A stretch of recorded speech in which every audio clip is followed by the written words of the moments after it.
सब आशा करती हूँ आप सब अच्छे होंगे। आइए आज पढ़ते हैं एक पौराणिक कथा, तीरों का सेतु। महाभारत काल की बात है। पांडवों का वनवास चल रहा था। एक दिन शिकार की तलाश में अर्जुन जंगल में जो है वो दूर निकल गए। अब काफी प्रयास करने के बाद भी जब उन्हें कोई शिकार हाथ ना लगा तो वे वृक्ष की छाया में बैठकर सुस्ताने लगे। अभी उन्हें वहां बैठे कुछ ही पल बीते थे कि अचानक उनके कानों में राम राम का उच्चारण सुनाई दिया।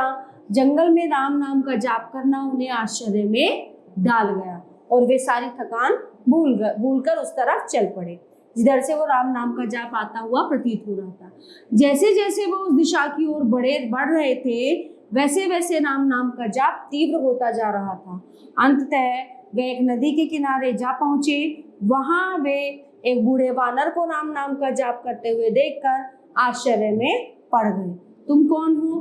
पास जाकर अर्जुन ने उसकी एकाग्रता भंग और इस बियाबान जंगल में भगवान कृष्ण का नाम न लेकर राम नाम का जाप कर रही हूँ। मैं राम का भक्त हूँ। वानर ने विनम्रता से उत्तर दिया। मैं किसी कृष्ण को नहीं जानता हूँ। तुम सुदर्शन चक्रधारी कृष्ण को नहीं जानते? अर्जुन को गुस्सा आ गया। इस द्वापर युग में राम का नाम जपने वाले तुम दुस्साहसी कौन हो?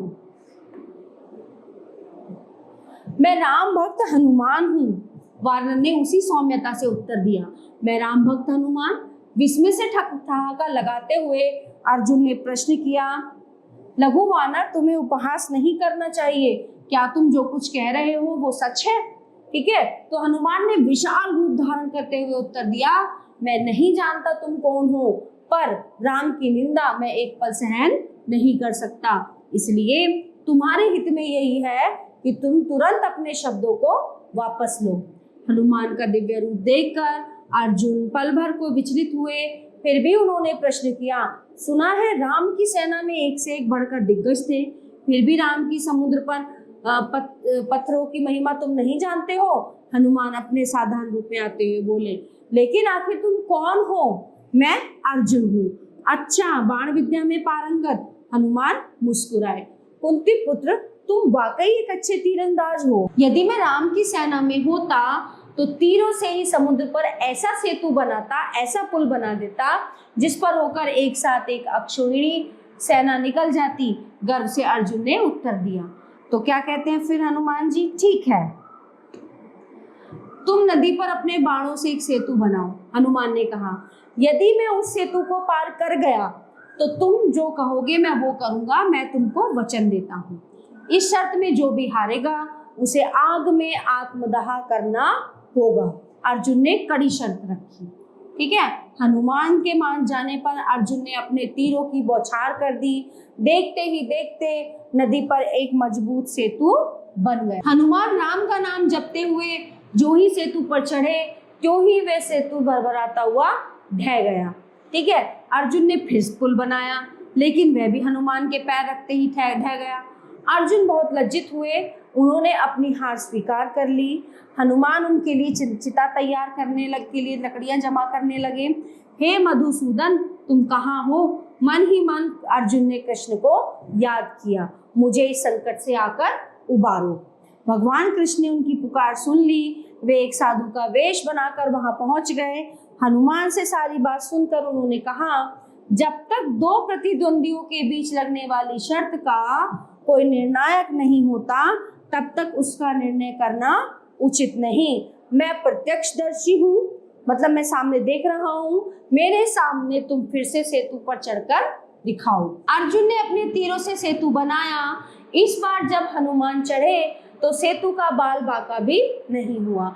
हनुमान ने सेतु पर काफी ताकत आजमाई, लेकिन सेतु थोड़ा सा भी नहीं हिला। अब अर्जुन के चेहरे पर मुस्कान थी। उन्होंने विजय गर्व से हनुमान को देखा और उन्हें उनका वचन याद दिलाया। ठीक है, हनुमान ने हाथ जोड़ते हुए कहा, मैं अंतिम बार अपने राम को याद कर लूं। इतना कहकर जो ही हनुमान ने राम का ध्यान किया त्यों ही उन्हें सेतु की वास्तविकता का आभास हो गया। उन्होंने देखा कि सेतु के नीचे एक दिव्य चक्र है जो उसे साधे हुए है, यानी कि पकड़े हुए है। हनुमान ने घबरा कर नेत्र खोले और भगवान कृष्ण की ओर देखा। कृष्ण ने उन्हें राम के रूप में दर्शन दिए। हनुमान दौड़कर उनके पांव पर गिर पड़े। उठो हनुमान, कृष्ण ने अपने असली रूप में आकर हनुमान को गले लगाते हुए कहा, तुम हमारे सच्चे भक्त हो। तुम्हारे जैसा बलवान, तेजस्वी और सच्चा भक्त कोई नहीं है, अर्जुन भी नहीं है। मेरा गर्व नष्ट हुआ भगवान। हनुमान ने रुंधे गले से कहा, तुम्हारा नहीं। कृष्ण ने अर्जुन की ओर देखा। हाँ, अर्जुन का गर्व अवश्य ही नष्ट हुआ है। महाभारत का युद्ध समीप है। मेरी इच्छा है कि तो उस समय तुम अर्जुन के रथ की पताका में स्वयं विराजमान हो जाओ। जैसी प्रभु की आज्ञा। नतमस्तक होकर हनुमान ने कहा, अब मैं निश्चिंत हुआ। और इतना कहकर कृष्ण वहां से अंतर्ध्यान हो गए। ये जो है कथा, ये पुराणों से ली गई है। आशा करती हूँ ये आपको कथा बहुत अच्छी लगी होगी। धन्यवाद।